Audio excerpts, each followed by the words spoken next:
In today's video, we're going to go through everything we know about GTA 6's vehicles, and that isn't just including cars, that's also the boats as well. Since I started my channel nearly a year ago now, I've done numerous videos talking about different vehicles that we're going to be expecting to see in GTA 6 and what we can learn from the leaks and of course the trailer. So in today's video, I've taken bits of all of those previous videos and put them together into a concise format so you can know everything you need to know about the vehicles in GTA 6. Firstly, let's talk about car customization. Something that Rockstar did really well in GTA 5 was car customization. Well, for the time period anyway. It's clear that back in 2013, Rockstar had really found their feet in terms of car customization within the game. The game did, to some extent, for a video game anyway, accurately represent where car customization was at in the early 2010s. But since then, cars have changed and car customization as a whole scene has changed. In this video, we're going to take a look at the GTA 6 leaks and also the GTA 6 trailer about what we may be able to do with our cars in GTA 6. So firstly, let's have a little flashback into the leaks we had in 2022. Of course, I can't show the leaked footage as Take-Two Interactive will waste my channel, but we can talk about what we saw in the leaked development footage. There were certain clips that showed the developers moving the seats backwards and forwards, moving the steering wheel backwards and forwards and up and down, and also adjusting the sun visor and the rear view mirror. Now it's worth saying at this point that this footage was pre-alpha, and during the development of a game a lot of stuff can get axed before we get the final game. Whether this mechanism will be built into the game, we don't know. However, this does speak volumes about Rockstar's approach to the automotive side of Grand Theft Auto. They're clearly putting a lot of emphasis on realism and immersion. Otherwise, there's no reason at all to introduce the idea of moving sun visors and moving rear view mirrors and stuff. It wouldn't add anything other than immersion and realism. Now before we get onto the points that we can see in the trailer, I think it's time to look at the potential for Rockstar to move away from the only place where we can modify a car being a customization shop. The previously mentioned scene that was in the leaks, where the developer was moving certain elements of the car such as the steering wheel etc, was not done inside an automotive workshop. They were parked up outside somewhere. So this could mean that this mechanism is interfaced with the car, and this could mean that potentially we'll have a separate menu to use whilst we're in the cars. Of course this is speculation, as are a lot of the things that we'll discuss in this video, but we're just theorising based on what we can see. Right, let's get into the trailer. So firstly, we can see in this shot there is a light bar across the dashboard in this car. Now a lot of modern cars such as Mercedes, Audi, BMW, you name it, they all have the ability to change the interior colours of the lighting within the car. So this is something that we could potentially see within the game. Next is this shot where we can see this car at the front is lowered with larger wheels, and the wheels are cambered inwards. This could potentially mean that we might have the option to adjust not just the ride height, but also wheel offsets and camber. For those that don't know, camber is where the wheels lean in. Negative camber is where the wheels lean in at the top. Positive is where they toe out at the top. And a bit later in the shot, we can see a rear window sticker, which we can't really make out, but we'll come back to stickers shortly. And of course, we have this Rolls-Royce Cullinan clone, which has the boot, the trunk if you're American, open, showing that there could potentially be a way that we can open the hood, trunk, doors, and maybe even windows. This goes back to the point about having potentially a menu for your car, where these things can be adjusted. And we would need a menu like this to be able to hang out of the windows of cars like we can see in this shot here. Of course, this is NPC behaviour, but still worth mentioning in the context of potentially having a menu. Now in this shot we can see there's a lot going on, and of course it's mostly NPC behaviour, so once again we can't really speculate on if we can do the same things that NPCs can do, but we can see that there's a lot of people out of the cars and the headlights are still on, and there's nothing really new here, but we can also see ultra realistic looking interior lights left on in the car when the doors are open. Of course we've had this in GTA 5, but from what we can see from this shot, the vibrancy of those car interior lights makes them a lot clearer. So maybe we'll have some options to change the colour of the interior lights of the car, maybe put some light strips, LED strips inside a car, who knows. Like I said, that's all speculation. And of course this isn't modification relevant, but look how realistic that tyre smoke is. The way it lingers in the air and fills a whole street is insane. Next we have this shot here. Now we can see there's tape holding on the door handle. Now this raises the question that if we take this car to like a repair shop or an automotive shop and we do some upgrades, will we still have that? Is that a fixture of the car? Or is it just one of Rockstar's really cool pieces of attention to detail? Now this shot is important. Firstly, we can see the first mention of Ride Out Customs, which would appear to be a customization shop in Vice City. It also shows a hashtag which is inferring a social media presence for that brand. Next we have Vice Vinyl, which I've heard some people suggest that this is a vinyl record store, but the sticker next to it seems to confirm that it may actually be a vinyl wrapping shop because that sticker says wrap it like it's hot. so we may have the option to wrap our cars instead of just paint them. And underneath that we have a sticker which would appear to be a social media handle, which of course ties back into the social media elements built within the game. In this Thrillbilly Mud Club shot we can see what appears to be a Sand King XL but with bigger tyres. So this could potentially open up the opportunity for us to modify our cars for particular purposes. Whether you want big 22-inch rims or you want some big mud tyres, it could potentially be possible for us to do both. We can also mention here about the ATV in the background, and maybe we can have some options to modify all sorts of vehicles in the game. And this leads us on to the next shot where we can see a variety of wraps on these bikes and quads. The next shot, and I totally missed this the first time I watched it, but we have this Fister Comet down here, also known as a Porsche 911, with what looks to be a wide body kit on it, similar to an RWB body kit. A really cool piece of attention to detail, and I know for a fact that if I get this car within the game, it is getting wide bodied. In this shot here we can see the vinyl records in the back of the pickup truck. This is where the rumours started that Vice Vinyl is a record store, but I think this person is supposed to be a DJ or a producer in the game, and I think music will be a big part of the game, as in the leaks there were a few characters involved in the music industry. Alongside that we had the recent news that T-Pain will be appearing within the game in some capacity. Allegedly. From the back of the pickup truck, this shows that we may be able to add stickers to our cars, and maybe these are collectibles that we can get when we go into certain stores within the game. For example, we might get introduced to someone that gives us a sticker to put on their car, or there may be unlockable elements within the game. We know that there's a lot of collectibles that are featured throughout the map based on the leaks we had in 2022, so maybe this is one of them, certain stickers we can get for our cars. And of course in this shot we can also see bumper stickers as well. Maybe that could be in addition to our car customization options, with more options of where we can place stickers throughout the car. We've seen this over the years in games like Need for Speed for example, and I'd argue that a big focus for Grand Theft Auto is the cars. I mean, the game series is named after an automotive crime. So the cars are a big element of the game, so maybe seeing some more customization options that are inspired a bit by other games, for example sticker placement, would be a really cool addition to the game. And finally there's this shot where we can see that this pickup truck has stuff in the back of it. Maybe we could potentially utilise vehicles to move and carry items, maybe even weapons. This goes back to what I mentioned in a previous video about, for example in Red Dead Redemption 2, we were able to carry weapons on a horse, and of course our horse was able to carry around supplies and all sorts of other things.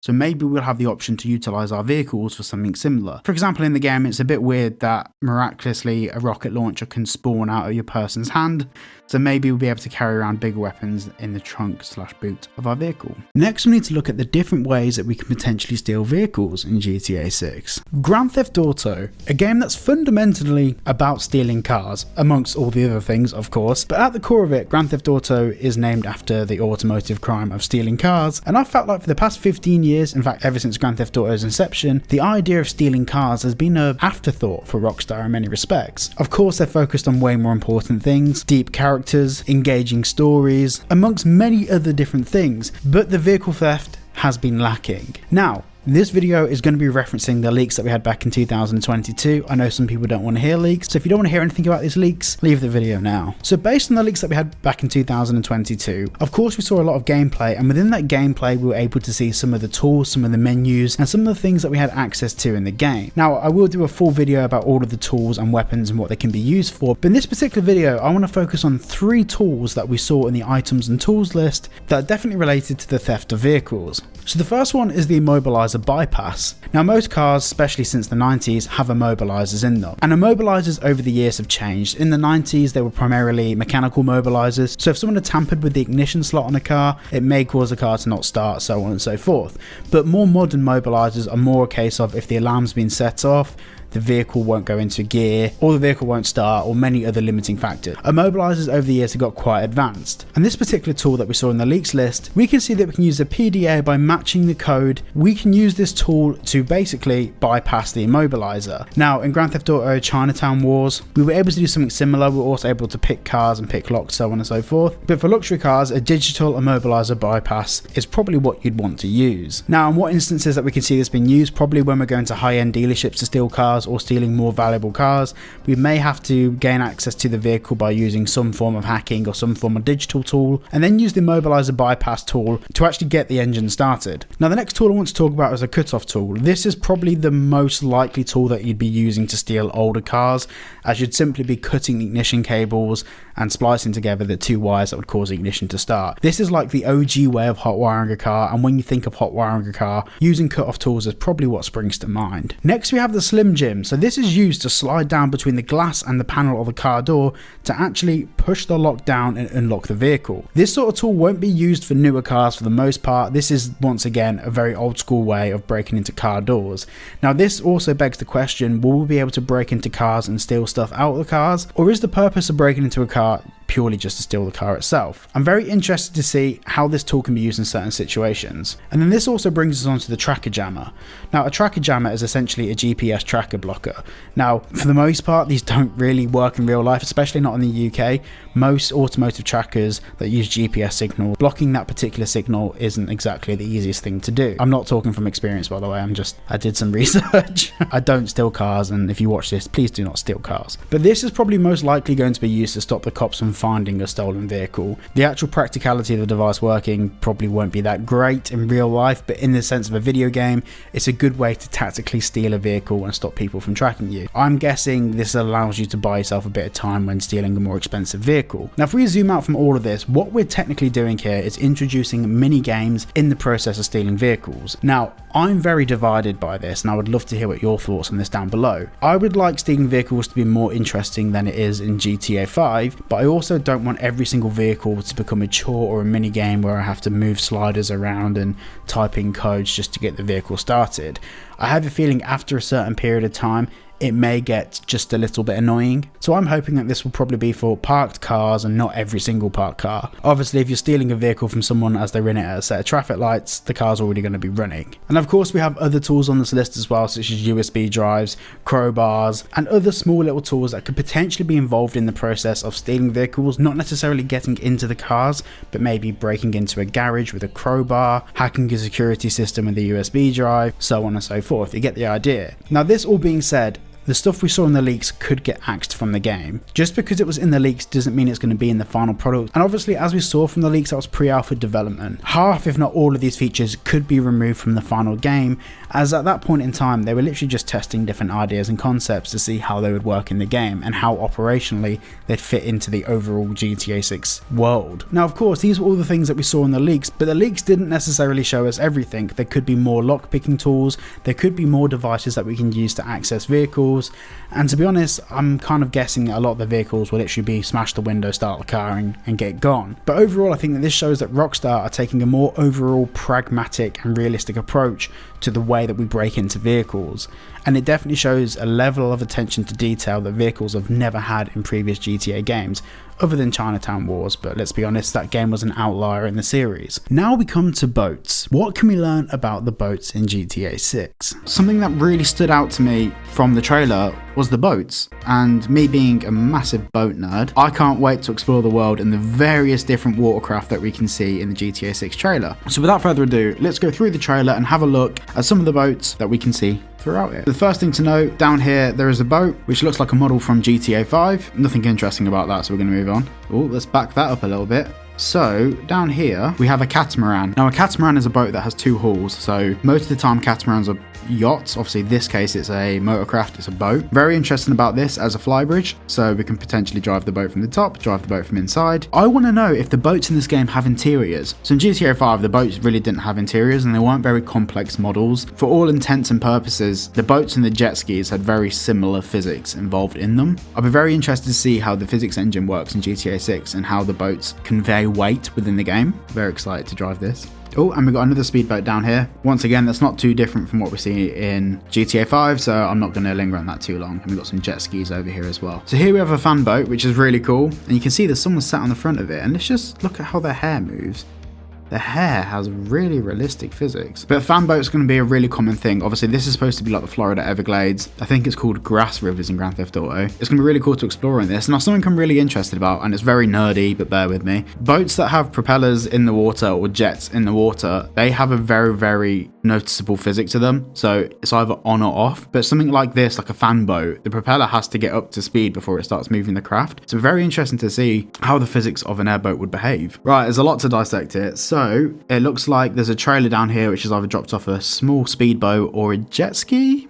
2 jet skis here, and these 2 jet skis are different models. Now correct me if I'm wrong, but I think there's only 1 model of jet ski in GTA 5. So already we've got 2 here. Now here there is 3 race boats. It looks like the model on the left and the model in the middle here are potentially the same. It looks like they have the similar hull, similar modeling. Obviously the boat on the right is very different. Something that I'm really interested about as well is ships in this game. Hopefully we can drive ships, because in previous GTAs we haven't been able to pilot ships, and I think it'd be pretty cool just to waft around in one of these big boys. Yeah, very interesting. Is that a tugboat back there? I might not be seeing that correctly, but it looks like a tugboat back there, which we have been able to drive in previous GTAs. Right, so this shot here, so this is the first shot of the game that really made me think, okay, there's a lot of watercraft. And by the way, I'm aware that this is a very niche topic, so if you're watching this and you have a similar interest in Grand Theft Auto and boats, I salute you. So there's a lot of different boat models down here. So that is 1 model. That's 2 models, 3 models. That looks different to that one, so say that's 4 models. That looks like the catamaran we saw in the opening shot over here. So that's a completely different model of boat. That looks relatively similar to this one over here, but it could be different. These 2 sailing boats, I think they're the same sort of model. Everything over there is too far away to see. Got a small little speedboat here, like a kind of 80s wooden sort of looking speedboat. Got another boat here. We got ourselves a super yacht, which that'll be really cool.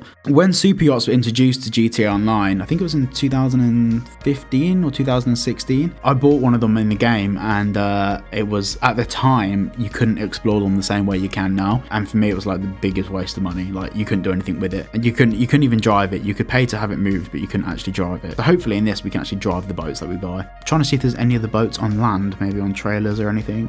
Oh, this is interesting. So down here we have, it's not a dock, what's the word I'm looking for? It's like a boat ramp, but for bigger boats. They use the cranes with the big straps.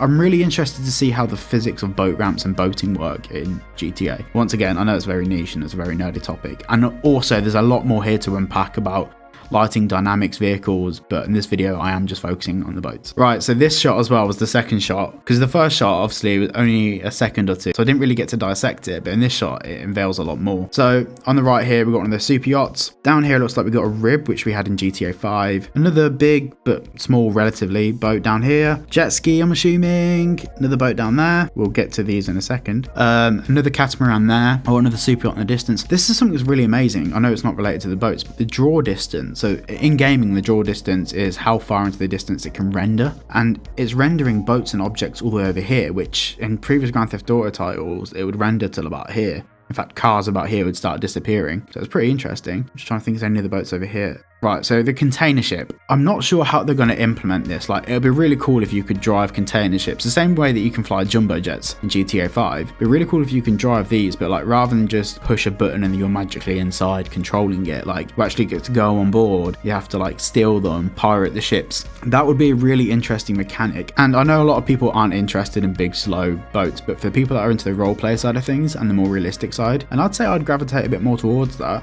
this is really cool. Like, it's really interesting. I'm very interested to see how this is implemented in the game, and obviously Rockstar know that people want realism, because otherwise they wouldn't have bothered putting this in the trailer. And down here as well, so this isn't a powered craft, this is pretty much like a pontoon with heavy items on it, or it could be a very small powered craft, but really interesting to see how the mechanics of that work. Weirdly, I'm more excited about this than I am about this. Maybe just as excited about that. And we've got a catamaran over here, speedboats, the usual. Oh, and I think that's a tug over there, maybe. Aircraft and everything we're not going to go into in this video. In the top right hand corner over there, you can see the wake from a jet ski or a small boat. The draw distance is crazy. So this is pretty cool as well. To be able to have NPCs in this much density, so many of them on the front of a boat. Like NPCs in GTA, it's like 1 or 2 people behind the wheel of a vehicle. They're not actually moving around on the vehicle. They're either driving it or they're just a walking pedestrian going past it. On here, there's people taking part in activities on the bow of a boat, which is pretty cool because it adds more life and adds more realism. So something else as well, ignore the alligator.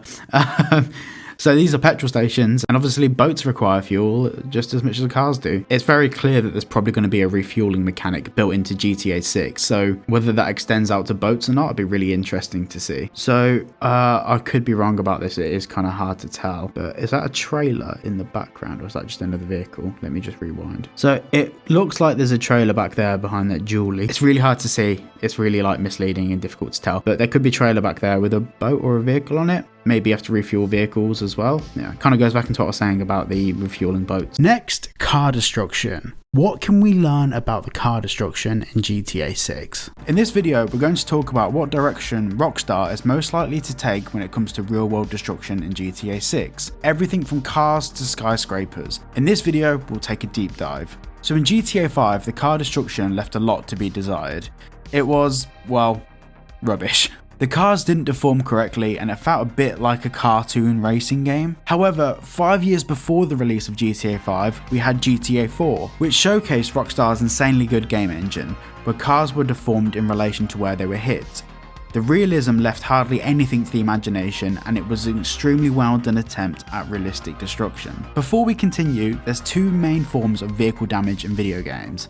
Firstly, there's modelled damage, where the damaged car panels are modelled separately. Then we have simulated damage, where the damage occurs in real time.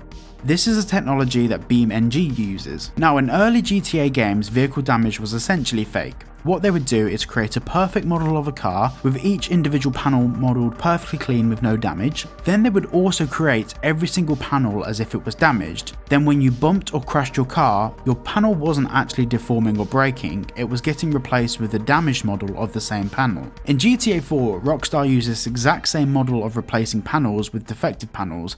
However, rather than having 10 replacement panels for the vehicles, Rockstar created a complicated map of vehicle damage that consisted of different variables that would affect how the car deforms on impact. This damage mapping included things like vehicle damage location, where was it hit, and what could that do to the panel. Basically, we had more complex panels within themselves that were more responsive to different ways they were hit. Now, of course, every single panel was textured with crash damage on top of it separately, as a separate model, but depending where the car was hit, it would then pull into a different database and put the correct damage panel in its place. It was this damage mapping that made GTA 4 so realistic, but also fun. If we take a look at BeamNG for example, a 20mph crash could completely damage the car, which is of course way more realistic than GTA 4 was, but the realistic damage that we saw in BeamNG was actually a little bit too realistic. In GTA 4, Rockstar had a perfect balance of realistic damage but also fun. When you're driving from one mission to another, you don't want to accidentally bump into a curb and bend your wheel in half and not be able to continue the mission. Having small little impacts or gently brushing past a truck or other vehicle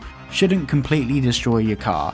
We want realistic damage, but we'd also still not like to be inconvenienced every 5 seconds in the game. In GTA 4, you could drive around, accidentally crash the car, yet still be able to complete your mission, or at least keep the car going for a short period of time within the game. In GTA 5, Rockstar went back to the more arcade style of playing, and I remember two things very clearly from September 2013.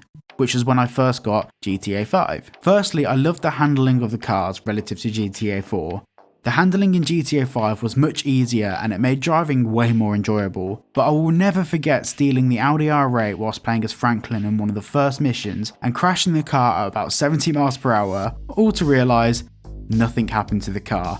The bumper was hanging off slightly, but that was about it. After 5 years of playing GTA 4, I had preconditioned myself to expect way more from crashing in the game, and this left me extremely underwhelmed. So this now brings us on to GTA 6. So in GTA 6, it's believed that Rockstar will be using a hybrid between the GTA 4 and the Red Dead Redemption 2 engine. It's hard to really comment on the crash physics from Red Dead Redemption 2, as of course we didn't have cars, but the wagon certainly had destructive elements. For example, when you shot the spokes individually, they would break off. The mapping on these wagons was far more complex than anything we've seen on any GTA vehicles. We know from what we've seen from Rockstar so far that there's a clear emphasis on realism, but the issue with that is that we have no idea how far they're going to take it. Of course, the BeamNG style of simulation would be insanely cool, however it could get extremely annoying that curbing your wheels could write off your car entirely. So hopefully Rockstar found a happy ground between the simulation style of BeamNG but also the playability of GTA 5. That should leave us with something that's very similar to GTA 4 in terms of crash damage. Now, moving on to public transport. So over the years, we've seen many different variants of different public transport in all the GTA games. Everything from taxis to buses to trains, we've had them all. But since the previous Grand Theft Autos, the world has changed and the way that we all commute has also changed. So in this video, we're going to take a look at the past of the Grand Theft Auto transport, and also what we can expect to see in the future. So in the early Grand Theft Autos, public transport didn't really serve an important part of the gameplay. And what I mean by that is no additional value was added for the public transport being there. It was just there for two reasons. One, for us to be able to create some more income as a player of the game, and albeit it wasn't really a lot of money that we could make from that, but secondly, it was there just to add a sense of immersion and realism. And you could also say that maybe there was a third reason there of it was a good way to get to and from places in the map without feeling like it was boring or tedious in certain areas. For example, some missions may involve the destruction of our vehicle and we may need to get from one part of the map to another where maybe there wasn't that many cars spawning around us. So what can we learn from the previous Grand Theft Auto games and what could that tell us about the future? Everything here is just theorizing and speculation because we don't have the answers. But what we can do is use some of the stuff that we've seen in the past that Rockstar have done and maybe draw some sort of conclusions of what we can expect to see in the future. As someone that's quite new to the GTA community as a creator, but someone that's been watching these sorts of videos for years, a lot of speculation out there has actually ended up being in the game from what we can see in the trailer. So we are able to draw some conclusions, albeit they are speculation until proven otherwise, but we are able to speculate. So the first Grand Theft Auto I want to talk about is Liberty City, where of course we had the trains. The trains running around the New York and Greater New York area are obviously a staple of New York. The subway systems around New York are just a part of New York as they are to London. They're very important. Now the next form of public transport that kind of stood out to me the most was probably GTA VICE City, the ability to drive buses around and pick people up in the buses. It is worth noting that this was extremely glitchy, as you could get an unlimited amount of people on the buses, but they never ever got off the buses. There's quite a few shorts and reels going around of people showing that they can pick up like 150 people in these buses and they'd never get off. Obviously, this is probably a glitch and probably due to technical limitations at the time, as GTA VICE City was actually supposed to be just a map add-on for GTA Liberty City, and it only became its own game in the last 6 months of development. So GTA VICE City was actually probably one of the more rushed games, but to this day, it's one of my favorites. I massively love the whole neon light bars and stuff. It's my thing, I love it. Now I'm going to gloss over the rest of the Grand Theft Auto games because I want to start talking a little bit about GTA 6 now. So Grand Theft Auto 5 came out in 2013, and since 2013 the world has changed a lot. We've seen a lot of advancement in the way that people get around. The two key ones that really spring to mind for me are Uber and electric scooters. Now I don't live in a massive city, and despite what a lot of people seem to think, I don't live anywhere near London. I live hours away from London. I don't live in a big city, and for me, I don't really get many Ubers, but what I do know from all my friends that live in big cities, and I'm not sure if it's the same in the US, you guys can tell me in the comments, Ubers are a big part of getting around cities. And electric scooters, even more of the past like 5 years, they're a massive part of getting around cities. Now, I think that we maybe might have Ubers in the game. My main reason for thinking this is purely because it's very similar to a taxi. It is a taxi, it's a form of taxi. So for Rockstar to implement that, they basically just got to rebrand up taxis and use civilian vehicles with a sticker on the side. That's not really a massive stretch for Rockstar to do. Do I think they'll do it? For the sense of immersion, maybe. But in terms of usefulness, maybe it's a form of side income we can make. We could also be a taxi driver in the previous Grand Theft Auto games. I don't think it will dramatically impact us as players either way. Of course, you guys can let me know in the comments on whether you want to be able to drive or hail an Uber within the game. I personally don't think it's going to be a dramatic part of the game. Electric scooters, however, I would love them to be in the game because they are a big part of metropolitan areas now. Like, people love electric scooters. I hate them. I had one go into my car, so I have opinions on them. But I do think that maybe that could be a cool thing that Rockstar could introduce to the game. But I do think it's worth mentioning here, we have no reason to think that they would be in the game. I would love them to be in the game, but everything we've had from the leaks so far, whether it be the leaks, the trailer, or any information that's crept its way out of Rockstar, there's nothing about scooters. Does that mean they won't be in the game? No. Does it mean that they will be in the game? Definitely not. And I've seen quite a few theories floating around in comment sections on YouTube about electric scooters and other modes of transport. And like I said, I would love them to be in the game, but I don't think it would be the be all and end all of the game. But then again, Rockstar have always experimented with new things. For example, the way they introduced mountain bikes and stuff into GTA 5 was a really cool mechanic that they added to the game. and we know they have the technology to do it. But also, to animate an electric scooter isn't difficult at all. You don't have to do the pushing mechanism or anything because it's electric, so who knows? Who knows? Now we need to talk about the leaks that we had back in 2022. So someone that went by the name Teapot Uber Hacker, someone who had previously hacked Uber, managed to hack into Rockstar Games' messaging platform called Slack. Slack is a messaging platform that a lot of corporate business use, especially in America, and this person managed to gain entry by sending phishing emails to relevant employees at Rockstar. Once they gained access, they leaked a lot of video clips, like 90 video clips of screen recordings of gameplay and development testing from within the game engine. Now from these leaks, there's one bit of public transport that stood out to everyone, and that was the Miami Metro Mover, or the Vice City Metro Mover as it will be called in the game. This was one of the first clips that actually confirmed it was Grand Theft Auto to us, because within the Metro Mover it said Vice City on it. So this had confirmed two things to everyone that's seen it. One, it's definitely Vice City, and secondly, the Metro Mover is going to become part of the game. Now the bits that I'm interested in here is how integral will the Metro Mover actually be to the gameplay of the game? Is it going to be something that is just there for the sense of immersion or realism, or is it going to be part of a mission in any way? We don't know, and to be honest, I don't think it really matters. I just think it's really cool that it's going to be there at all. But the next thing I want to mention is this will create a really cool form of strategy when it comes to online. So for example, if someone's griefing you with an oppressor, hopefully we don't have one, but if someone's griefing you in a certain part of the map, or maybe they have a vehicle and they just won't leave you alone, you could like hop on the Metro Mover, go to a different part of the map and be away from them, and it could add the element where you need a strategic approach to get away from these people. Now the next thing I want to say, there's a lot of things that we saw in the leaks, but that doesn't even mean that they'll be in the game. Rockstar have had to pull things from games over the years, but it's also worth noting as well that Rockstar experiment with a lot of things. So for example, there may be like 10 or 20 different mechanics that they'll try and introduce during the development process. Whether they'll make it into the final game or not, we don't know. But the very purpose of that Slack channel could be to say, hey, I'm trying this thing, what do you think? And it could get axed from the game. So we won't know what's in the game until we get the game. And it's so important to remember that a lot of people are quoting things that will 100% be in the game because we saw it in those leaks. It's not the case. And even when the game comes out, things can still get axed afterwards. Especially if the game is a digital download rather than on a disc, for example. Rockstar can just launch an update where they pull the files. So we don't know what's going to be a staple of the game until we get the game, and some things that we've never even discussed or even thought about might become really integral part of the games. Like I've mentioned in a previous video, the lighthouse, at the moment that's just a little drop on a speculative map. That could become a staple of the game, that could be a really important part of the mythology around the game, like Mount Chiliad for example. So many little things in the map that we have no idea even exist yet could become staples of the game, especially when it comes to things like public transport. There could be a mission where something dramatic happens that involves public transport, and it could become that part of the game that shocks us all. We don't know. So there's a lot more we can talk about with public transport and different elements that we can expect to see in the game.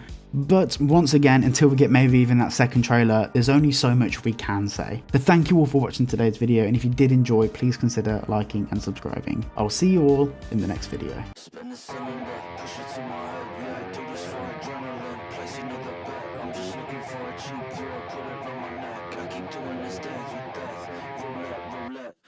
cylinder, push